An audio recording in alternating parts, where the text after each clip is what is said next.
The biggest thing for me with Jesse is connecting to knowing in your heart that there's something that you intuitively believe or know, and seeing that through, even though there's all these obstacles of people or things saying, you know, what you're saying is wrong, what you're saying is untrue, you know, you're crazy, you're this, you're that, and really being in touch with your intuition, because I feel like that's like a huge driving force of Jessie. Like, she knows what she sees, she knows what she believes, she knows these visions that she's been having since she was younger, you know, she knows her history and what she's seen to be real. And I feel like that was my initial connection with Jessie, going like, okay, I can relate to somebody that understands and has enough confidence to know, and seeing where she is and just pursuing that vision that she sees, and pursuing, you know, what she knows is right. This entity that she's, you know, is literally taking people over, and she's like, no, I will not be defeated by that thing, I'm going to defeat that.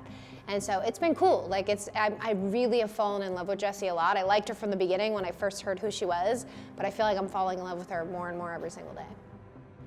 It's interesting. I think the beginning approach to both of them has been different. Since this is my second time around, I kind of know more about what goes into it. I feel like the first time I came to it is like, you know, I did mostly like film and TV and fleshing out like what a character is, as opposed to like understanding really truly the arc of the game, you know, that there are obstacles in the game, and as a player, you want to be somebody that somebody wants to play, you know? And so with Jessie, I feel like because she's the lead, there's been a lot of that, of going like, okay, what is the most relatable and what is the most playable?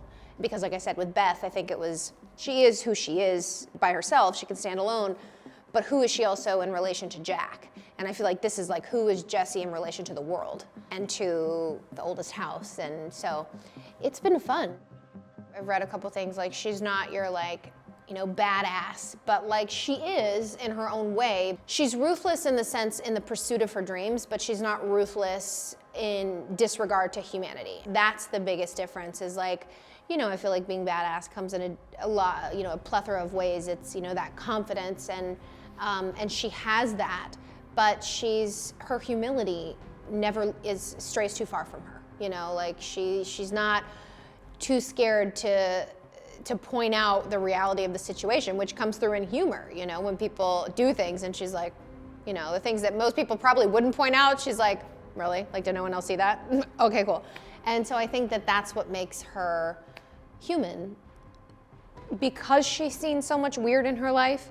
You know, she's seen Polaris, she hears Polaris, like she interprets Polaris, and that to her is normal. So when she speaks to other people about it and they don't see it or hear it or interpret it or anything like that, and then when she walks into the oldest house and she sees that it was all there, it was a build up to this very moment, I think there's a sense of like relief, and that's where the, you know, at home feel comes in, where she's like, okay, now I see it all had a purpose leading up into this point.